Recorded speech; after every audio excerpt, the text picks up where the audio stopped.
In Mormon fundamentalism, there are names that everybody knows.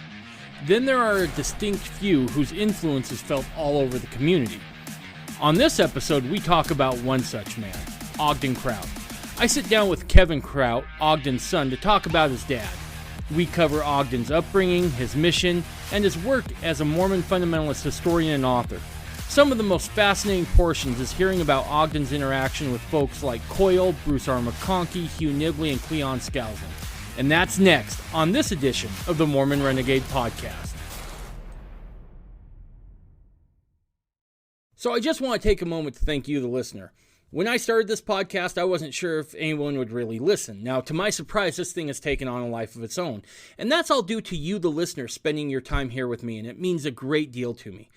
Now, as a husband and father, I'm keenly aware of how important time is. It feels like there's just never enough of it. So when you are spending your time here listening to this podcast, I feel a responsibility to never waste your time. In that spirit, as this podcast has grown, I feel like I need to do you, the listener, justice. I want to continue to produce good content and upgrade the audio quality. That takes better equipment and better software, and that all takes money. Now, I've tried to advertise, but you'd be surprised. There's not a lot of people wanting to advertise on a Mormon Fundamentalist podcast. I know, surprising, right? Now, if you want to help support the podcast, you can do that one of two ways. The first is go over to MormonRenegade.com and hit the Donate tab. There you can make a one-time donation, or you can go ahead and set it up to be a monthly recurring donation. Your choice entirely. Now, option number two, because I'm a capitalist, if you want to head on over to MormonRenegade.com, click on the store button, you're going to find that we've got some new swag out. We got some t-shirts, we have a tote, we have cell phone cases, water bottles, coffee cups. We got a bunch of stuff, and more is going to be on the way. So, if you feel like that's something you could do, again, head on over to Mormon Renegade and check all that stuff out. If you're not in that position to do so, I completely understand. We're all squeezed right now with high gas prices and high inflation. So even if you can't, please keep listening and maybe keep the podcast in your prayers so we can continue to grow, produce good content, and better audio quality. Thank you.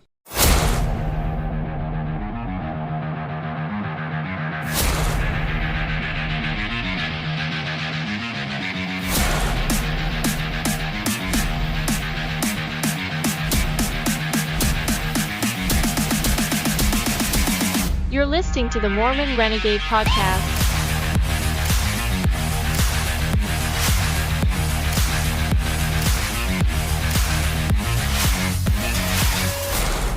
Welcome back to the Mormon Renegade Podcast. As always, you can get a hold of me either by email at mormonrenegade@gmail.com. You can also get a hold of me on Instagram and Twitter and Getter under the handle Mormon Renegade. Also, we have a website up, and that's mormonrenegade.com, so go check that out. So today on the podcast, I've got someone who's just stellar. I've known him for a few years now. I've had the privilege of having his friendship, and I just can't speak enough about him. Every so often in fundamentalism, you come across individuals who has an impact that you really can't overstate. And we're going to be talking about one of those individuals today. We're going to be talking about Ogden Kraut. And I brought on Kevin, his son, to come and tell us a little bit about his dad. So, Kevin, again, I can't tell you how much I appreciate you being here. Well, I'm very grateful that you asked me to come and chat a little bit about my father and all the very interesting stories about him and what happened in his life and what led him to writing so many books. Yeah, because he was very prolific, right? How many books did he actually end up writing, Kevin? Well, he wrote and compiled around 70. There were other books that he was involved in, and he reprinted or compiled other ones that he didn't say he compiled, but he put them together. So probably over 100 books, different things that he had done. That's prolific for any author. It's even more prolific when you start looking at the amount of just raw data that he was able to compile. Because, and we'll get into this a little later, but one of the things I loved about reading your dad's books, especially as I was a newbie coming into fundamentalism. Your dad had a huge impact on me and how I did things. And I've mentioned this in other podcasts. And it was almost like your dad was really good about being like, here's the information. Now you decide what you want to do with it. It was very impartial in a lot of ways, right? Here's the data. Here's what I found, and do with it what you will. Well, a lot of it was quite interesting because Dad told me that when he started out with some books, they were huge volumes. I mean, he had all kinds of notebooks, and he'd write them in notebooks so he could take something, and it was a 3-ring binder, and then he'd take it out and put something in, and add here and there. It was cut and paste type thing back in the day, and so he ended up with big huge volumes, and then he'd go and he'd work and he'd bring it down a little bit more and compile a little bit more and bring it more, and then it would end up in a little book about that big. So then he said he would go to thesaurus and try and find the layman's word for something to make it easier for people to understand it. Nothing complex, nothing really hard. And he said, much to my counterpart, several others who were authors that made it more difficult to understand. Talmage one, he'd bring big words in that were so complex, people had to go look up the word. There was even a dictionary, a Talmage dictionary, because he had to look so intelligent. So it took a lot of work for him to get the basics put together. And there were other deep doctrines I asked him about, and he goes, I'm just trying to get people so that they can get into the fundamentalist concepts very easily without a lot of complex, deep stuff. They can get the major things done. Right. So real quick, let's get some background. Was your dad born a fundamentalist? Okay, so my dad was born in Montana, and his family were Lutheran, and they had been for generations. They even claimed they came through Martin Luther. And so they came through that lineage, the old German lineage, and they came in, and then they were in Pennsylvania, and then their family moved to Montana. The rest of the family went to Washington. And so when he was about 16, 15, his teacher in the school handed him a Book of Mormon. And he read the Book of Mormon, and he converted, and then he converted the rest of his family. So he converted to the LDS church? Correct. Okay. And then he converted the rest of his family? Yes. So he gets the message. He finds out it's true, and he's like, now I got to go convert the rest of my family. Yeah. See, that's crazy, because I converted to the LDS church before I was a fundamentalist, right? And some of the biggest pushback I got was from my family, right? They wanted nothing to do with it.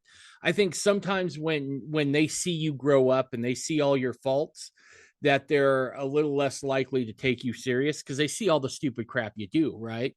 Your dad, on the other hand, seems to have been of such character that his family didn't really doubt him at all. Yeah, he was a prolific reader. He just read a lot of books, and he was fast at reading. Later in his war days, when he was in the war, one of the major generals came in, and Dad had all these library books of all these different war things and whatever, and one was the rise and fall of the Roman Empire or something. And he said, well, you've read all this? And Dad said, yeah, 3 times. And the guy goes, really? And what is your conclusion about this and this and this? And it was all exactly the same as that general was. Wow. He was so impressed with my dad, 19-year-old, 20-year-old guy, So your dad converts to the LDS church. Does he go on an LDS mission? Yes. Later on, after his conversion, then he loved photography, and so he worked really hard to get into photography, and he went down to Texas. He got a job working down in Texas for some Jews that ran a huge business in photography, and they were very, very good businessmen. He was doing this, and then as he was doing all that, he kept saying, well, I need to go back to Salt Lake. I need to go to Salt Lake, because he really didn't get to go to Salt Lake and see all the stuff and everything. Well, we'll pay you double and we'll pay you more. And, and he kept making all this money, but he just kept kind of feeling prompted to come to Utah. And one day they were having can't think of the term. What is it where they go back to Jerusalem on a pilgrimage? And so they were there celebrating it, and he was there, and then he got all done, and he kind of looked at him and he goes, well, that's kind of what I'm trying to do with going to Salt Lake. And they went, oh, we're keeping you from a pilgrimage. Oh no, we can't do that. And so then they had kind of a pilgrimage thing for him to go back to Salt Lake City. So he goes to Salt Lake City, and he meets a cousin of his who says, you need to go meet this gentleman named Bishop Koyle. And so then he goes down to the mine, and on the way there, everybody's giving him all these things because, he needed, a sleeping bag, and he needed this, and he went all the way there, and he walks up to Bishop Koyle, and Bishop Koyle looks at my dad, and he goes, shakes his hand, and he goes, oh, we have been waiting for you. And for anybody who doesn't know, Bishop Koyle was the bishop who had revelations about the Dream Mine down in Utah County. And we're going to do an episode, in Salem. So we're going to be doing an episode just on the Dream Mine here before long. And your name's on the short list for that, Kevin, because you're the one that taught me about it. So I can't think of a better guy to do that. But let's stay on your dad. So he meets Bishop Koyle. Now, is Bishop Koyle the one that kind of introduces him to fundamentalism? Well, let's see. No. Trying to think. Yeah, it wasn't him. It was his cousin that he met in Salt Lake City that took him to the Dream Mine. Okay. So it was the Geertsons. Now, the Geertson name was part of the Dream Mine. Joe Geertson was kind of being prepped to follow Bishop Koyle afterwards, and then there was kind of a coup, and another guy got in.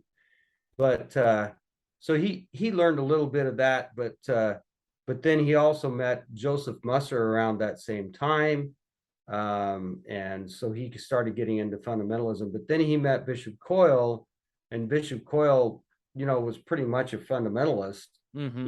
In his thoughts and actions and everything. And one time Dad told me, he said he was asking Bishop Koyle about the Adam God doctrine, and he was kind of showing him quotes and asking him questions, and he kind of sat there and nodded his head and this and that, and then they were in a wagon. They were actually driving in a horse-drawn carriage wagon, and then they got where they were going, and Bishop Koyle got out of the wagon to go where he was going to go, and he turned around to my dad and he said, Adam is your father and God, and don't you forget it. And then he left. And he says that was the shortest lecture I ever had on Adam God. so he meets Bishop Koyle. This is all before his mission? That's correct. And this is what happened. Dad wanted, so he was there with Bishop Koyle. He went through all the miracles, all the foreseeing. We're going to see a map of the United States today. None of them understood it. They blasted out one of the rock, and there's this, quartz that looks just like the United States map. And he's like, holy cow. And so all this stuff kept happening, and he gets to the very end, and the mine's shutting down, and Koyle's getting aged, and Dad's still there kind of assisting and helping.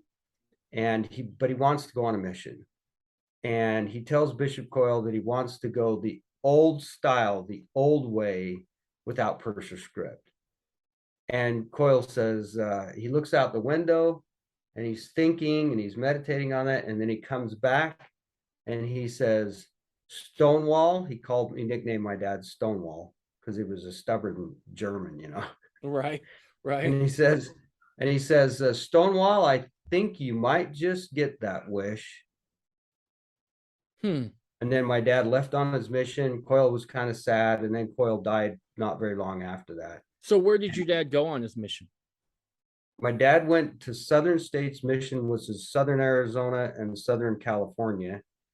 And his mission president was Bruce R. McConkie's father, Oscar. Really? And so the day my dad gets into the mission field, he's sitting outside, and one of the guys comes out, one of the other elders comes out of Oscar McConkie's office door, and he walks out and he goes, "Oh no, they're gonna make us go without Purser's script." Which is what your dad wanted. Yeah, and McConkie had that dream the night before my dad got there. Wow. And then so he went a full 2 years without Purser's script. And then the day that my dad left, McConkie had a revelation to go back to the new way. Wow. So my dad was the last full-time 2-year missionary that served without Purser's script, and it was in the 40s. So real quick, did your dad have any experiences on his mission that he related to you that you feel would like foreshadow what he would do later in life? Yeah, he actually wrote an entire thing called Missionary Experiences, but he never foreshadowed or saw anything about about writing books or writing those things or doing any of that. He had no idea that was going to come. That actually came later, after he'd been married, and my family had a real devastating farm burned down and burned everybody, almost killed my dad and mom. My mom was about 60 to 70% of her body, 3rd-degree burn. And they gave up on her. They thought she's going to die, and then she lived. And she was the first person that actually had plastic surgery. Is that what they call it? Yeah, plastic. Where they take not plastic surgery, another part of your skin. Skin graft? Yeah, skin grafting that actually worked. Wow. So she was one of the first ones. And she kept telling the doctors, "You got to have vitamin E. You got to have vitamin E." And they put vitamin E on her. And then after that, she got better and worked. But so anyway, that happened. That devastated. They were in Fruita, Colorado, Grand Junction area. He gets a job at Dugway Proving Grounds, moves here, and then he's at Dugway. And then one night, he actually has an experience where he says that an angel. He wrote it as a dream. He liked to do that. He didn't want to make it sound real fancy or some angel or whatever, but an angel came through the window as he related it to us children. And the angel stood about 2 or 3 feet above the ground and stood there with a big book, like a big Bible. And he shows it to my dad, and my dad looks at it in the dream, and the angel turns some of the pages so he can kind of see what it was. And as he's turning these pages, my dad looks at it and he's reading it and he goes, "Oh my gosh, that's kind of my style of writing. That's my and then he starts thinking, did I write this book?" And he looks at the angel, and telepathically the angel says, "Yes, you wrote this. You're going to read this." And then this was before he met your mom? No, this is after they were married. After, okay. Yeah. And so he had 4 kids by then, and I wasn't born yet. And so anyway, so he comes and shuts the book, and then he said out the window he went. And then I realized that it was showing to him the books, like United Order and this and that, and he had all these subjects. And we even have one of his hands sketched, like he wrote out Ensign to the Nations, and he wrote all this and everything, and put some of the listings of the books that he was supposed to put in there, where he drew that out, I guess, the day that happened. So let me just make sure I'm caught up here. So he gets home from his mission. He meets his wife. They end up met her on the mission. He actually met her in the mission field. Really? Yeah, and then he kept writing her, and then after he got off his mission, he came and got her and married her. Nice. So they get married, they move to Dugway, and there is where he kind of receives his commission, if you will, that, hey, this is your mission. This is what you're going to do. Does he start on it right away? He starts compiling a lot of information, just ideas and things and whatever. But it never really kicked into gear until he wrote a little pamphlet called Jesus Was Married. Okay. Which was a really hot item at that time. And he wrote this pamphlet, and he'd tell me a story. He went down to BYU because there was lots of controversy on that at the time. And he printed out 500 pamphlets, and he took them to the 70s bookstore. And he said all of them sold out before he even got back to Dugway. Wow. So was he a full-blown fundamentalist by this point, Kevin? No. Or he was still... Well, he had met Musser. He had had all the experiences with Bishop Koyle. I mean, he knew all this material. He knew the fundamentalist concepts and the doctrines, but he was still in the church and very active, and started writing books like the Jesus Was Married. He actually decided he'd write a book. So he wrote an actual book on it. And then that started selling. He wrote one on the 70s. He wrote one on Christ and the Crucifixion. He wrote several books. There was about 8 or 9 that were being sold at Deseret Book. He outsold Bruce R. McConkie. So Bruce yeah. So Bruce was a little bit, and my dad always was friends with Bruce and with Bruce's dad, Oscar. He always talked to Oscar, till the day Oscar died. They were good friends. Going back to what you said, that, your dad had met with Musser, he had met with some other, Koyle. That wasn't that unusual for that time period, right? I think today in fundamentalism, we see a very stark line, right? Which is, you're either a fundamentalist or you're a member of the LDS Church. Back in those days, from some of the older guys I've talked to, that line was a bit blurred there for a long time, right? I mean, you could go to the LDS Church, you could fulfill your calling, but if you wanted higher things, sometimes before Musser was really on the outs with the church, from my understanding, is the church would refer people back to Musser if they had deep questions. Correct. And so the line between fundamentalism and LDS wasn't as stark as what we think of now. Is that kind of your understanding as well? Yes, there were a lot of LDS people, in fact, that were living plural marriage at that time. The 50s, the 60s, a lot of fun. There was a lot of this stuff going on. There was a lot of people in the upper echelon of the church that believed all the fundamentalist doctrine. I mean, J. Golden Kimball was one of them. J. Golden Kimball life was saved by Bishop Koyle. Bishop Koyle was a young missionary in J. Golden Kimball's, and J. Golden Kimball was his mission president. And he told him, don't go to this meeting, President, because if you do, the mobs are going to kill you. And they were down in the South, which hated Mormons. And so he saved his life. And so J. Golden had stock in the Dream Mine, and a lot of different ones were. And so there was a lot of mixing in between. In fact, Joseph Musser was asked to come to the temple. And here he was outside the church, but he was actually asked to come to the temple and get his second anointings. And that's what I understand, is that from doing my reading and talking to some older folks, it wasn't a stark line, right? I mean, it was a lot. There was a lot more gray area, so to speak, when it came to, are you fundamentalist or are you LDS?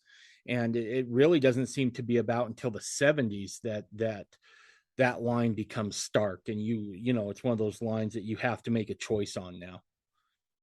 Sure. In the 50s, when they brought a lot of the council and threw them in jail, that was under Heber J. Grant's era. A lot of that happened. Fundamentalists kind of got thrown in jail. There was a lot of stuff kind of starting around that time. The 60s, nothing too much went on. But in the 70s, what happened was, remember, it was Bishop Koyle was basically excommunicated by Marky Peterson. Right. Marky Peterson's what put the pressure on. And then because Dad had association with the Dream Mine and Bishop Koyle, then now Marky Peterson started coming after Dad.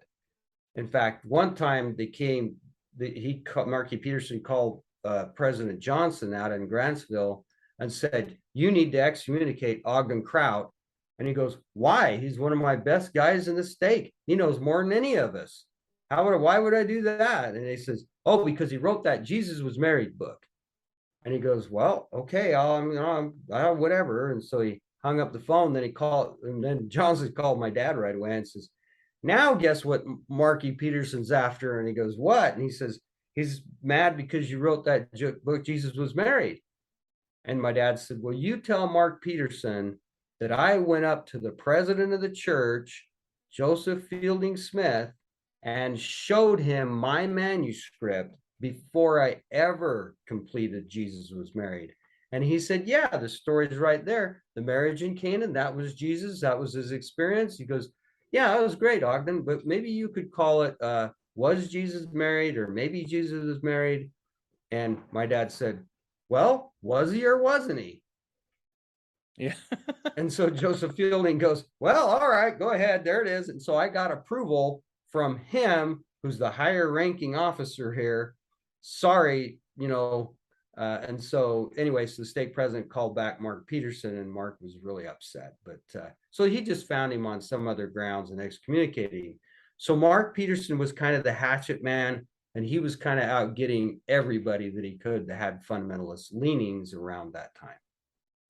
So did your dad become, I don't know what the correct verbiage would be. Would he become like a full-blown fundamentalist before or after his excommunication?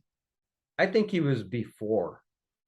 Is there a time you can think back on to like where you can, is there an experience you had with him when you were a kid, when maybe he was still in the church, where you could be like, yeah, he was a fundamentalist back then? Well, I know that he believed all the fundamentalist teachings. I didn't know much about him and his beliefs on plural marriage. I knew he believed it and this kind of thing. A lot of the plural marriage happened after his excommunication, and there might have been some before that. Okay. We don't know, but yeah, he always went to fundamentalist houses, and there were a lot of fundamentalists that came, and they had 2 or 3 wives, and he visited with them. But see, I was 8 years old, and my dad baptized me in Grantsville, and it was a grand experience to me. It was a beautiful experience to come up out of the water. I'm prophesying, I'm seeing things, and my brother's going to do this, my sister's going to do this, and I don't even remember the experience too well. I remember some of that, but my sister, she recorded all that experience. So if my dad didn't have any priesthood, or there was this and that, there was some real effectiveness to that baptism. And then it was probably only 3 or 4 months later that my dad was excommunicated. Okay. All right. So do you remember his excommunication? I do very well. What happened there? Well, ironically, he didn't go to the excommunication. He just figured it was a kangaroo court, and that was all that was going to happen. And so they'd already announced to him that what's going to happen. And President Johnson told him, "Well, be ready, because they finally got you," and that kind of stuff. And so he didn't go. But I remember how quickly and viciously people in the ward turned against my father. And my dad knew more than any of those people. I guarantee you there wasn't one other person that had the scholarship my dad did. And I remember one of the neighbors right next to us across the street, he came over and told my mom in front of me, "He's going to be a son of perdition. He's going to go that far." Oh, geez. Oh yeah, it was all this horrible stuff. And then I got treated pretty bad. And there was some real, there were kids at Dugway that beat me up, because my dad was also a well-known figure in fundamentalist. After that, within 2 to 3 years, there was the John Singer situation happening, where the guy got shot in the back for homeschooling. He was very well on the news anytime situations happened with fundamentalists. He was a common individual. If there were problems in court, he was considered a professional witness, so he'd come in and explain to the court why this and this and why they believe that. it wasn't long after that Rulon Allred got killed, right? And so that made headline news, and so all that was all in the news, all in things. And I remember a bunch of the deacons and teachers that came and beat me up because my dad was a polygamist, and pretty hard, actually. I was a pretty big kid. I pretty much defended myself till all of them got on me, and they beat me all up. And then I went past the sacrament with a black eye and everything, just in spite of them. Right. So what was the relationship between you and your dad like during that time? Did you like ever blame your dad for any of that stuff, or? Well, I didn't. I always kind of saw a different view than my mother did. Like one time after that, she came in and she says, well, your dad wants to give you a blessing, because I was very sick as a kid. And probably dug away and all its contaminants. But anyway, I was sitting on the couch and he came in and gave me a blessing, and I got better right away. And she had told me, oh, since he's not a member of the church, that it probably won't work, just so you understand. And then it worked, and then I was really confused. I'm like, okay, what's going on here? But then growing up with my mother, she started having a real hatred towards plural marriage. And Ann Wild and her didn't get along too great, and there were some issues going on there that it kind of stagnated a lot of my feelings, towards the church. There was some, after seeing how they treated my dad after they did this, and my dad was a very personable person. He people liked him on either side. It didn't matter. I had a lady once that, oh, if he hadn't got into that polygamy, but we just loved your dad. He was so fun. He did this. And just that's how people were. They felt that type of personality. So at what point does your dad become polygamist? At what point does he take another wife on?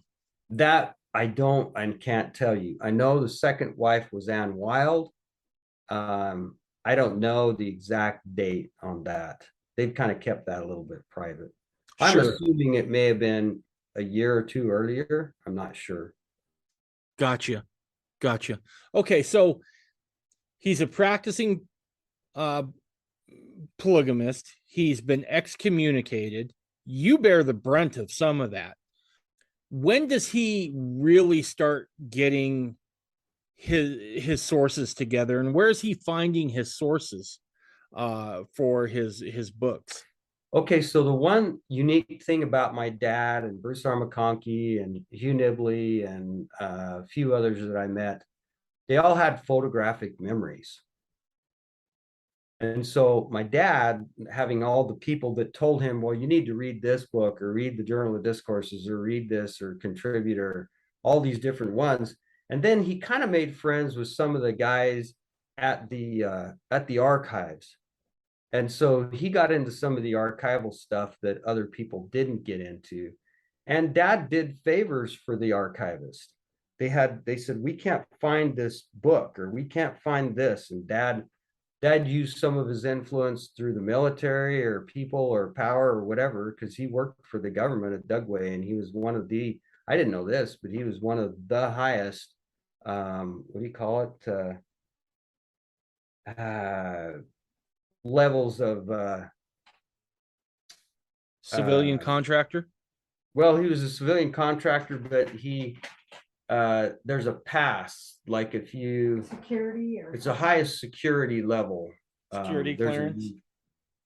Yeah, okay. So he had one of the highest security clearances in the government, and there's a word for it, but I can't think of it right now. But anyway, a CIA guy I met one time, he told me, he said, well, he must have been a photographer. And I said, well, as a matter of fact, he was. And he said, well, that's the difference, because if he was a very trusted photographer, then he had to have been had a high clearance. That's the name, clearance. Okay. So he had one of the highest clearances. And he said, because, a guy walks out and says, hey, I saw this little alien, and they had this eyes and they were green, and, and people go, oh, that's interesting. Is he making that up? But, a photographer, he can go, hey, look, here's the little alien. There's a Right. picture of this alien, and back then they didn't have Photoshop, so that was pretty important stuff. And so my dad, even to the day he died, I tried to pull stuff out of him, what about this and what about that government thing? And he said, son, I know you're trying really hard, and I know you want me to tell, but unless it's been brought in the open or in the news or whatever, or declassified, I can't tell you, and I won't tell you. And Joseph Smith could keep a secret till doomsday, and so can I. Nice. So he was a man of his word, just He period. definitely on. Yep. Yeah. So you talk about him getting noticed a lot, right? That the media seems to come to him for answers anytime something happens of significance within the realm of fundamentalism. What was it that drew all those folks to him? It had to be his personality. And what was his personality like? Well, I think he was very funny. He was charismatic. He was very non-judgmental. I got a lot of my mother who's pretty, Irish and stubborn and, all that. But he was, and a lot of people sent their people to him because he was able to kind of visit with people, and I watched him, and people would come in and they'd start talking about aliens and this and that and whatever, and he'd kind of nod and say, "Oh, that's interesting. That's interesting." Wouldn't argue with them or wouldn't anything, and then they'd leave, and I said, "Come on, Dad, you don't believe in all that. I know, what about this and what about that?" And he goes, "Well, there's a little bit of proof of that and a little bit of proof of this," and and he says, "That's okay. They're sharing their view. I'm quite happy to hear their view, and so that was kind of his personality. Like, for instance, he wasn't really, he would hide behind certain things, but he was very, very stubborn about other things. Like, for instance, one of the FBI agents, when one of the LDS churches got blew up, it was one of the Singer gang at the very end. They were mad about the government and the church, and they went and blew up one of the churches. I don't know if you ever heard about that story. I never heard that. No. So they blew up the church, and now they're hiding out, and the government's trying to come get them, and they're worried because there's going to be a standoff. They got lots of guns, and the police are surrounding, and they've taken shots or they're threatening, and so there was all this worry. And so the FBI, they go to all the fundamentalist people they can, and they say, well, we need somebody to be a liaison, or an agent to go and talk to these people. We need some sort of negotiation to happen here. And the FBI agent came to my dad, and my dad kept trying to send him off to going somewhere else. And he finally said, "Ogden, every single person said your name. There is nobody else that they feel could go and negotiate this." And so my dad said, "Oh, okay." So he's driving down the road, and so this FBI agent says, we've been doing some research and found out that you have a second wife. You have two wives. And Dad goes, "Well, that's not correct." And he goes, "Oh, no. You see, we have all this proof, and we have this and and we even think we know who she is, and we know you have two wives." And my dad said, "No, that's not correct. I have 5 wives." and the FBI agent just, it was totally, not even expected. He just starts laughing like you did. And then after that, the FBI guy liked my dad. They were just buddies, Do you think one of the other reasons your dad was maybe so trusted and respected is because he didn't necessarily join a group? Correct. Yeah, that was the one thing that no matter who I've talked to, some of the old timers all mentioned your dad as someone they would talk to. And typically within fundamentalism, I've known there's kind of like 2 camps, right? One camp is you're completely independent. The other camp is that you belong to a group, right? Now, if you belong to a group, there's not a lot of cross conversation from one group to another. Correct. And your dad always seemed to be kind of, from everything I could gather, kind of be above that fray, because he didn't really have a dog in the fight, so to speak, about who was the man with the keys, so to speak. And so you seem to think that that played in pretty heavily to everybody feeling comfortable talking to Ogden, is the fact that, you know, Ogden doesn't have a dog in this fight, so to speak. Yeah, I think he was, you know, they had said back in the old days, Bishop Koyle, I found this out later. Bishop Koyle had also kind of prophetically seen what was going to happen in some of the groups. And he said, be very careful of some of the groups that are rising up in the last days. Be very careful. Didn't say not join them or this or that, but just be very careful. And so Dad was a little bit nervous of some of the groups. He'd already been threatened by Ervil LeBaron. That was another one. He was on Ervil's death list, like Rulin was. And anybody that didn't join Ervil and comply with everything he said was, you know, he was going to try and take him out and kill him. Right. What was your dad's impression of Rulin? Very high. Yeah, he had a high respect for Rulin. Many times see, Rulin was set apart by Joseph Musser almost the same time my dad was. Okay. And Rulin's mission was as a high priest apostle to perform and do these ordinances and, you know, take care of certain things. That was his duty. And when my dad was set apart, he was set apart as a 70 apostle. And he said in the prayer to preach the gospel far and wide. Okay. So there was something else that pointed to your dad's ministry, so to speak. Correct. And that was Musser that pretty much foretold that before my dad ever had the mission with the angel or any of that came later. Okay. All right. Because he'd actually gotten priesthood from Musser and been set apart before he went on his mission. Gotcha. What kind of steps did your dad take when he was fact-checking documents? That's something else I've always respected a lot, is that his sources always seem to be impeccable. What was he doing as far as fact-checking when he was going in and diving deep into those old documents? Well, from what I remember, you know, like I talked about the notebooks. Mm-hmm. So let's say Dad would be studying something like Adam God.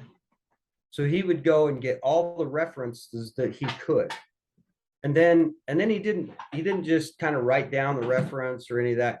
He had a little spy camera and that he got from the government. And so he would actually take pictures of the document, and then he would, you know, take a photo of it, and then on an 8.5 by 11 photo paper, and then he'd 3-hole punch it and stick it in the notebook. So he had a lot of that information. So he was using all his knowledge that he had back in the day to do all this stuff. Sorry. And so he, and then of course he would go to the archives, he would ask them. A lot of times there were issues that happened. Like for instance, there was a first presidency vault that didn't exist, you know, and the church never claimed that it was there. Right. And Dad knew that there was a couple references in there, but he couldn't get to them.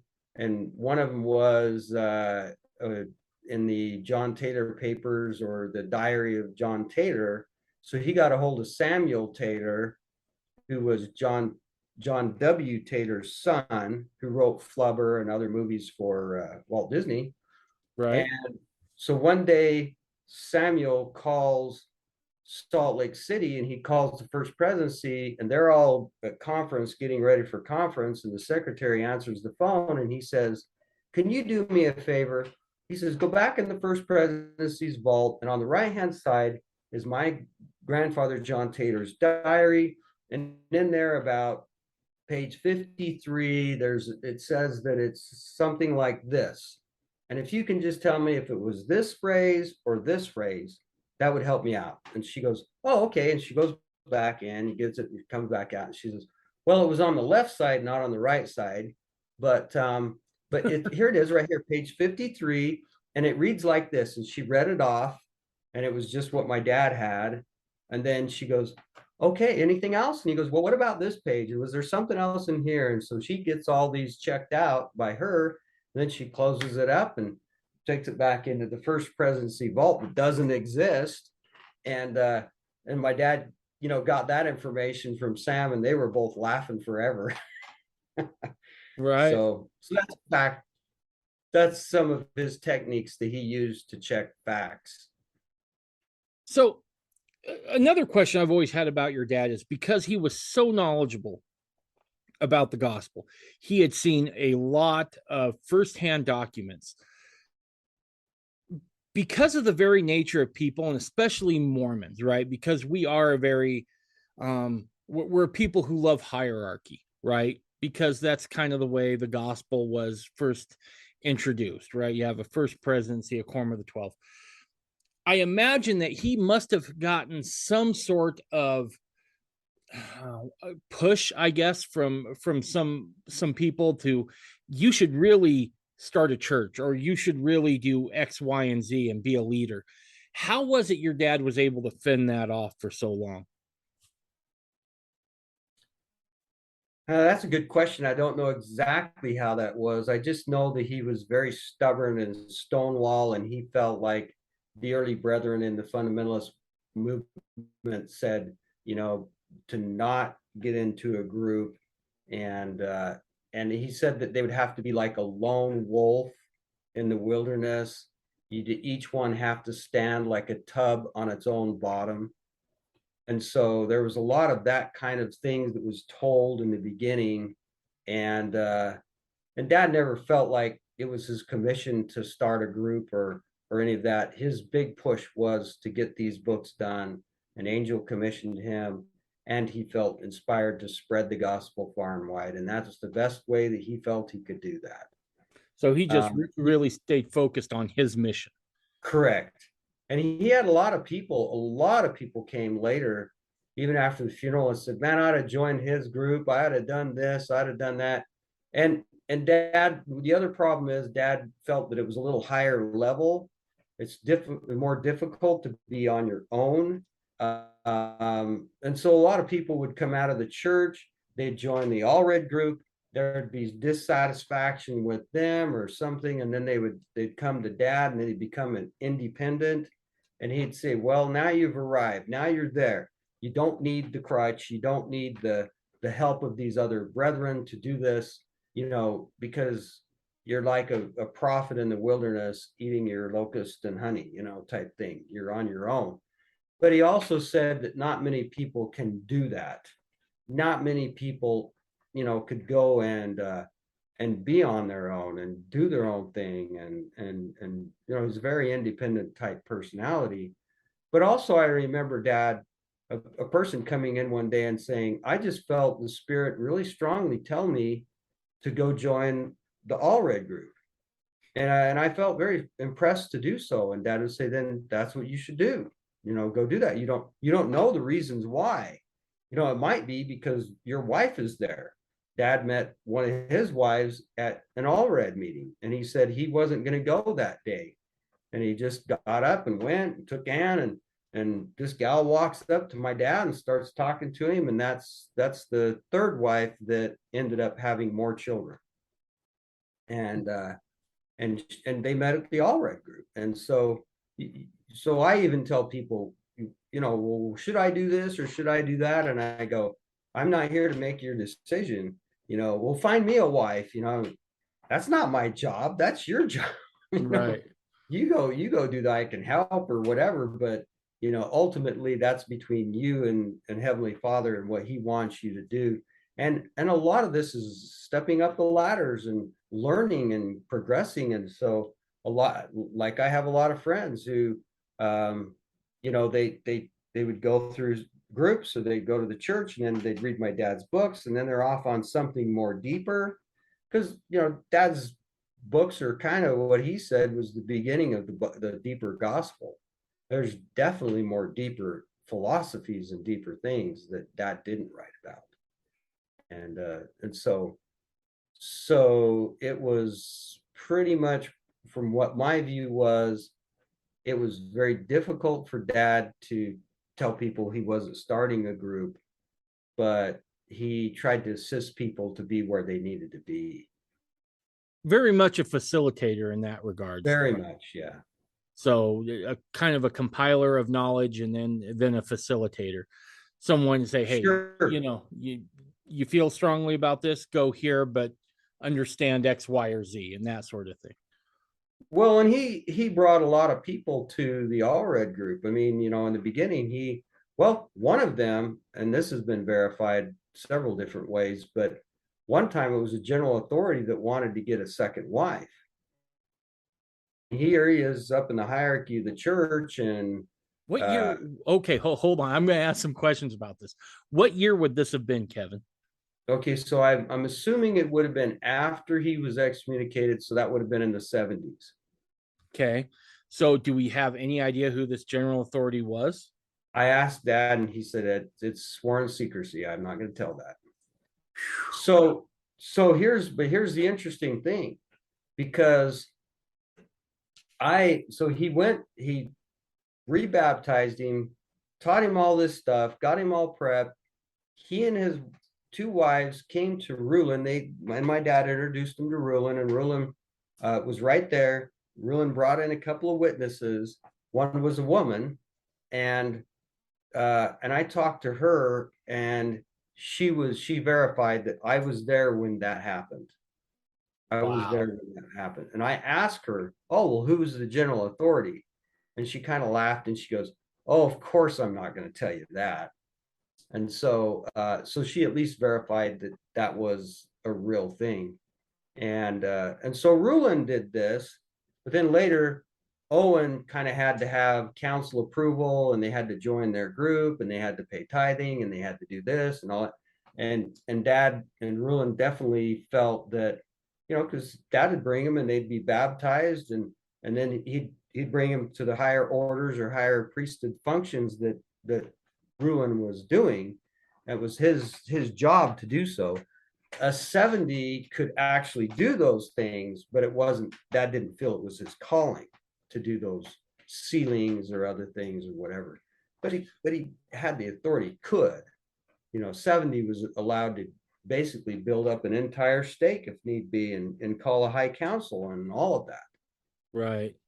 So your dad never did any ordinances or anything like that for anyone outside of his family? Later, when there were issues with Owen, and Owen said, well, I can't because my council won't let me, or something to that effect. And Dad said, well, then I'll do them, and I'll keep record. Wow. What was that like for your dad to have to make that transition out of what he felt was like really his calling as a missionary and as a compiler of history?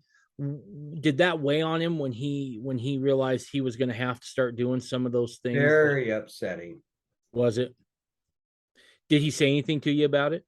I was on the phone when he was talking to Owen about it. Really?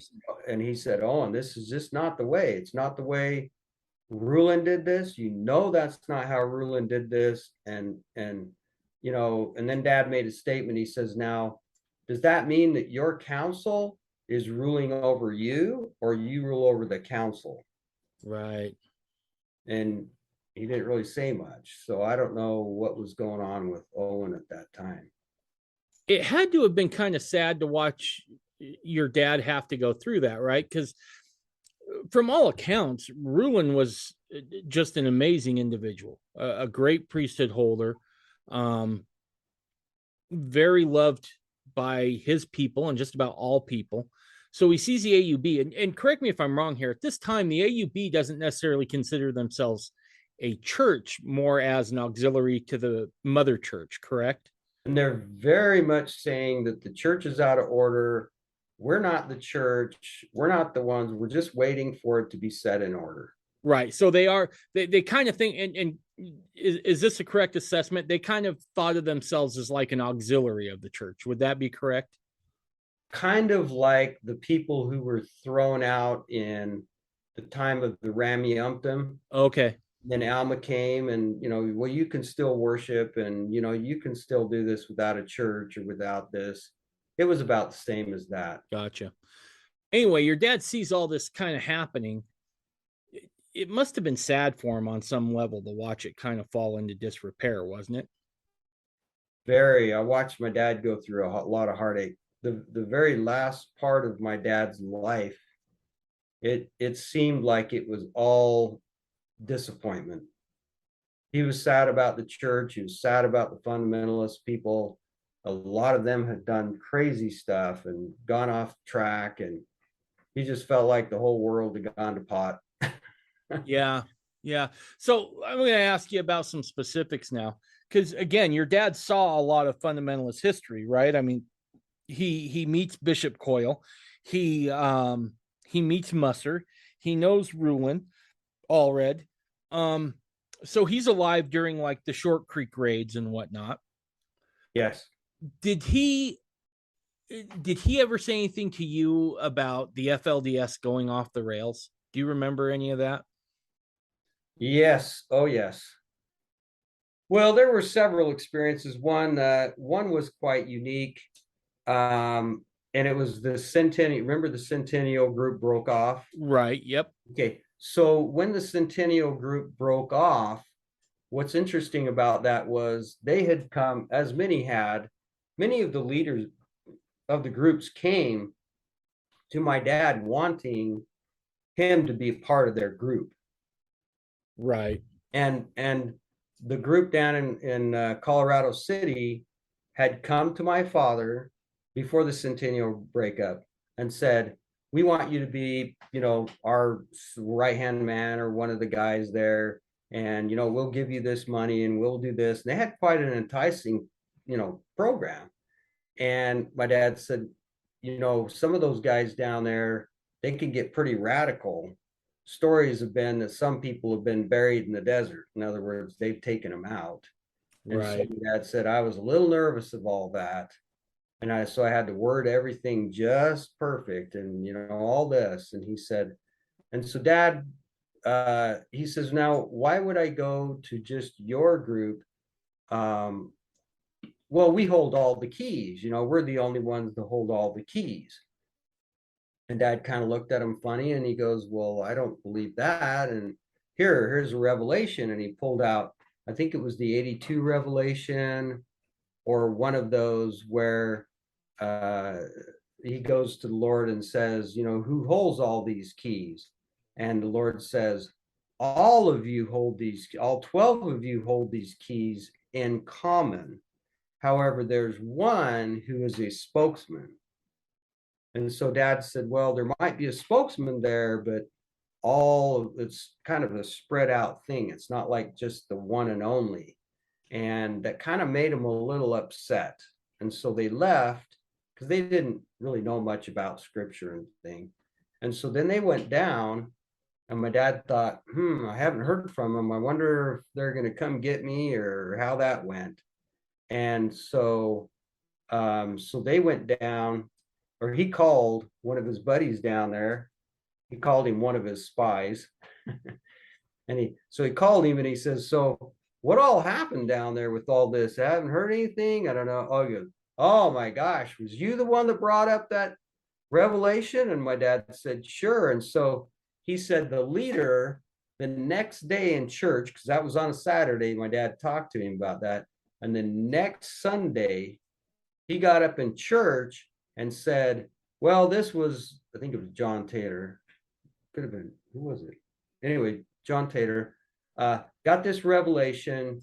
And right here, where John Taylor's getting this, it's all true. But then when he gets to this part about, where they're all in common and there's not just one prophet that holds all the keys and does everything, that was the devil took over that revelation. So part of the revelation was from God and part of the revelation was from the devil. And that man said that half of the people in that congregation right then actually stood up and walked out of the meeting. Wow. And that's what started the Centennial group.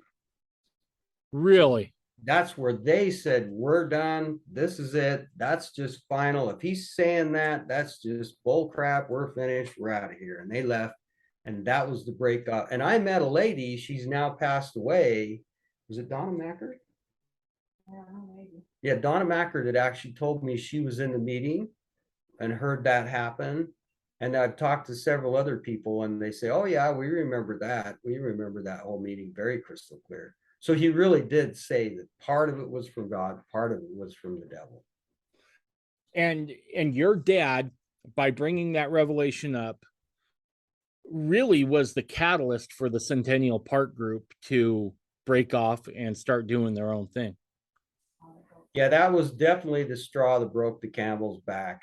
It was just like, that's just too much. We've had it. I think they were kind of planning to get up and get out of there at some point anyway. Gotcha. But that was just kind of the final straw there. Yeah. And they were like, that's it. We're done. That's interesting. So that brings me to another question. How did your dad view claims on priesthood authority and priesthood lineage, right? Because you got several lines out there, so to speak. You got a line that comes through the LDS church. You got a line that, goes through Musser and Allred. Then you have a line that comes, and let me back up. That Musser Allred line goes back to the Woolies and the 8-hour meeting with John Taylor. And then you have the Liberanites. They have a line. How did your dad view those? Was there a line of priesthood authority where he questioned it all, or was he pretty much like, yeah, they're all kind of valid? Well, I think he felt that those priesthood lines were pretty valid all the way through. However, Dad was one of the ones that brought up the actual change in priesthood ordination. Remember the time, right. in the 20s or whatever, Dad kind of found that out and got some history on that because that was told to him by Joseph Fielding Smith. Let me stop you there real quick, because this is something that I think is worth diving into. I know what you're talking about, but why don't you explain exactly what you mean by change in ordination? Okay, so there was a point where at one time they did not ordain people to the priesthood. They just called them to a calling. You are a teacher, you are a priest, you are this. So they never laid their hands on them and gave them priesthood. And so how Dad kind of found out a little bit of that was because he was talking to Joseph Fielding Smith, and he had brought this up, and Joseph Fielding said, yeah, I caught on to that, and several of the other early brethren did, and we've been trying to correct that. And so what they did to try and correct that was they went into all the priesthood meetings and they said, we're going to teach everybody here how to ordain somebody to the priesthood. And so we're going to come in and we're going to sit down and we're going to confirm and we're going to practice that and make sure that that's done correctly. And so he comes along and he says that they got in and they sat down and they had this priesthood holder who they knew actually had valid priesthood. And since he had valid priesthood, he was an old man and he knew what was going on, he would come in and actually ordain them to the priesthood and get it done. And so that's how that whole thing started to happen. Now, so they were conferring the priesthood, they were giving them priesthood rather than just calling them to an office. Right. And so by the time we're done and the old man's teaching them, and then, okay, now that I've conferred the priesthood on you, now you practice on this guy. And then after he's done, he's going to practice on this guy and he's going to practice on that. So they tried to correct that the best that they could. And this brings to prophecy of what John Taylor said, because he said, many people in the last days would think that they held priesthood and did not and would not. Right. And it's my, from what I've read, is that they were just basically, like you were saying, they were ordaining straight to an office. They weren't conferring the priesthood.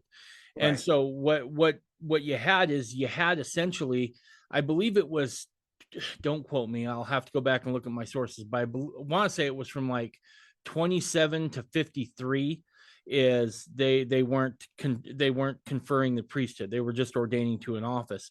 And I know that there were some steps where they tried to correct it, but from everything I saw, and you or your dad could probably speak to this better than I could, it's my understanding that there was just no way to clean it all up. Correct. That there's most likely at least a good chunk of the LDS church who's, you might have temple workers today in the LDS temples that don't have proper priesthood authority to be officiating in those ordinances or any ordinances below that, really. Right. That's why they brought in some of the old men that had got the priesthood way back in the day and had them start the conferring. But yeah, how would you get, what if, a guy was inactive during that time when they were conferring all that, and it only happened for a month or two, and so they're, did they really get everybody? Did it? Yeah. Very much questionable authority. And there's several priesthood lines. The LeBaron line, dad believed the LeBaron line was a legit, it came through Joseph, through John Johnson, and came down through others. And of course, he felt stronger concerning the Musser line, and where he and Rulin had been called around the same time. He definitely felt that it came through the priesthood lineage. And so, yeah. And Dad did preach about another priesthood that wasn't a conferral priesthood. It was definitely a lineage priesthood that just came because of your lineage. And proof of that would be in Doctrine and Covenants 20, where it talks about if you want to be a bishop and you come through this, Aaronite line, that you can come and say, you show your lineage and you say, I want to be a bishop. You can be a bishop. Right, because you would be part of the Levitical order. Levitical order, yes. Okay. All right. So, but by and large, he didn't have too many issues with someone saying, well, I think my line is valid. He would more than likely say, yeah, probably. If I'm understanding it correctly. Yes. And he would always tell people, go and ask the Lord if you still hold priesthood, because there's still another way you can lose priesthood, certain sins, certain things. Of course, this is the question with a lot of, he would talk about some of the forcing and some of the things that happened because, in section 121, it talks about if a man, how is it forces a man, another man, or right. By their very nature, every man, if they started exhorting power, authority over another man, they can lose priesthood. That's amen to the priesthood of that man. Sorry, I can't quote that. But no, you're good. Yeah. The priesthood could only be, wielded on principles of, love, right, and righteousness, and yep. So it may be conferred on, but it may lose it. And so some people, that's another thing, you could get priesthood reconfirmed on you. And that's another ordinance in Wilford Woodruff's journal. He said that every ordinance can be redone. Rebaptism, remarriage, reconferral of priesthood. You can do them all over again if you don't feel that it's valid, if you feel that there could be an issue or there could be something else. And in fact, the Catholic Church, there's just a remnant of their thing where they actually would go and they'd go and get remarried, taking their vows again. And it's just basically a remarriage, So sometimes remarriages needed to be done, or felt that they needed to be done. So. Right. So at what point do you start diving into your father's work with him? Was there a moment at which he said, Kevin, I need your help. Would you come give me a hand? So I grew up in the LDS church.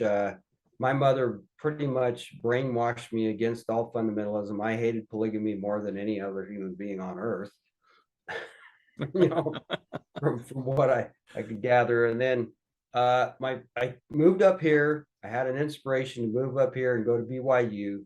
And then I got to BYU, and then everything went to mess. And so I went to UVU, and that's where I met my first wife, Bev, that day. And so then I kind of conversed with my dad. I got to know him again. My parents had separated when I was about 14. So it's been about 10 years. I finally get back and meet my dad again. And we were very much alike. We liked the same type of things. We just kind of connected all the way through. I have brothers that were jealous. Oh, dad always did things with you. And I said, is that how it went? Or did I do things with dad because of what I liked? And so, we had a lot in common.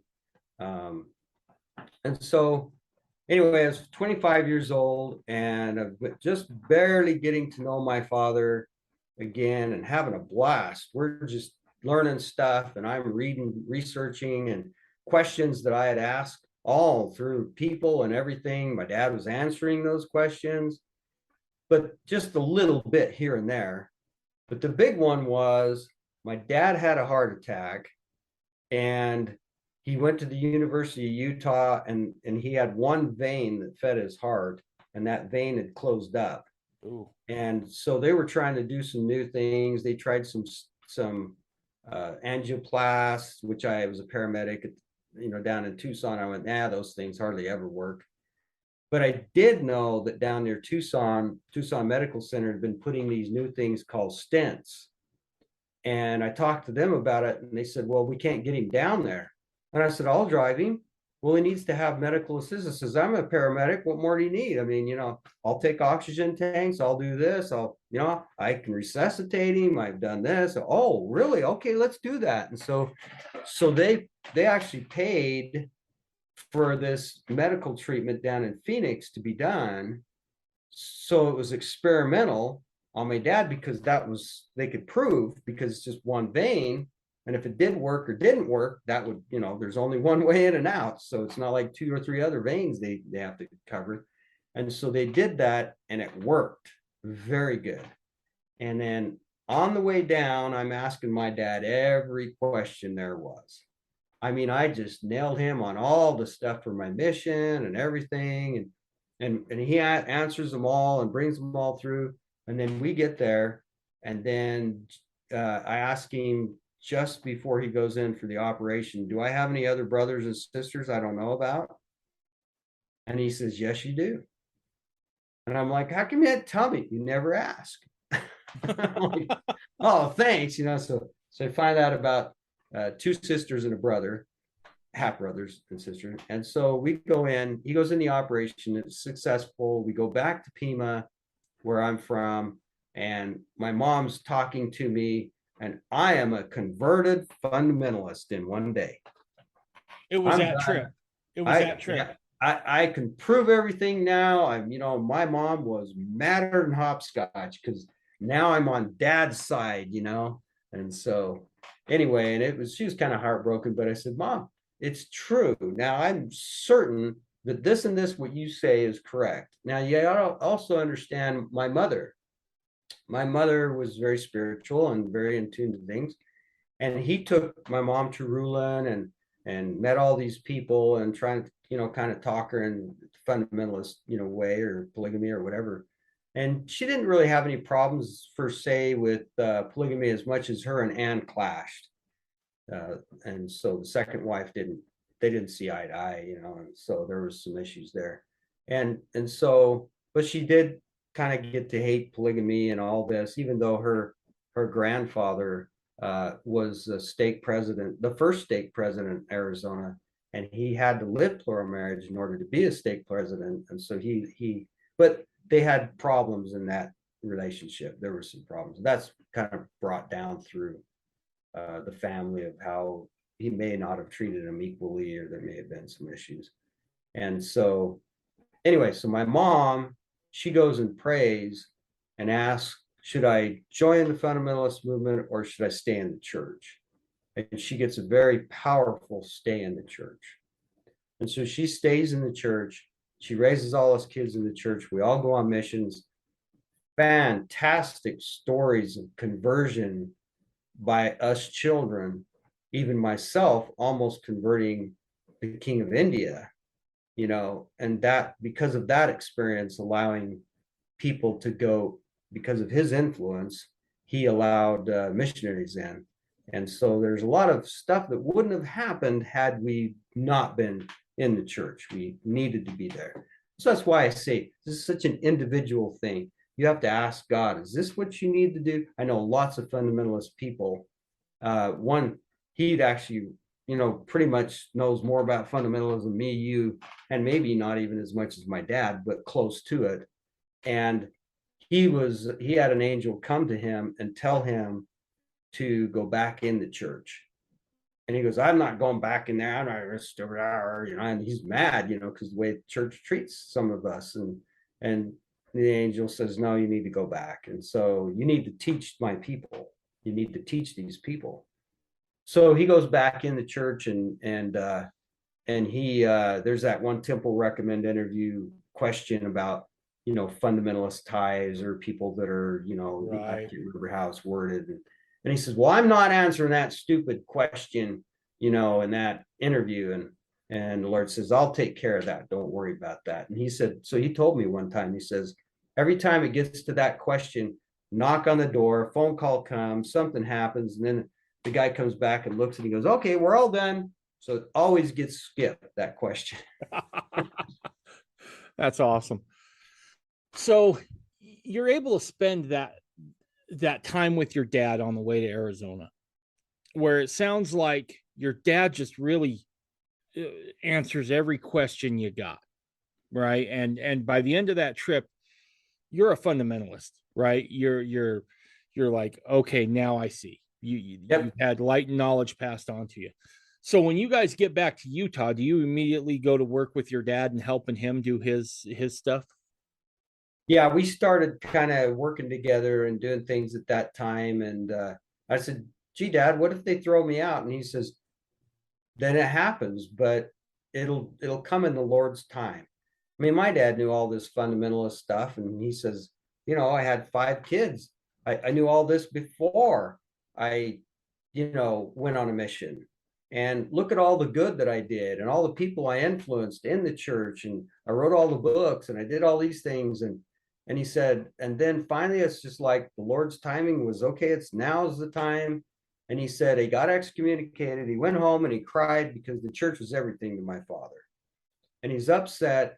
And the Lord's kind of like just comforting him. He says, you have other work to do. And then my dad looked up on a shelf and there was a manuscript that he had there on Adam God. And if he'd been in the church, he'd never been able to write that. And it had been sitting there forever. So he pulls that down off the shelf and he starts writing the Adam God doctrine book. Wow. So he says, so there's your timing. And so, yeah, I stayed in the church for many, many years until recent.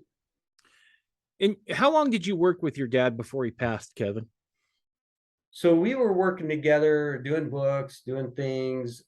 He died in 2002, and it was 83, 85, 87, 89, 91.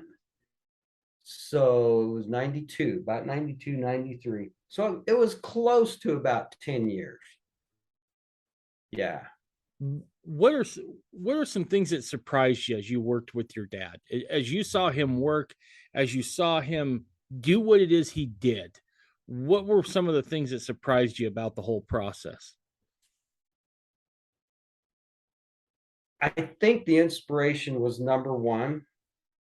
Dad would be working on a project and people would he goes, I'm writing a book on this and this. And people would just walk in the door and say, here, Ogden, I have this book. I don't know why I was told to bring you this book, or hey, I know where you can find that. And, it's George's friend who knew Benny, who knew this, who knew that, and this stuff would just come in waves. And even one time I went up to his office on 72nd South in Murray area there, and I kind of hung out. We were late, and so I didn't want to drive an hour home. And so he says, here, let me just pump up this air mattress. You can just sleep on my office floor. And he slept on a couch or a sofa in there in his printing area.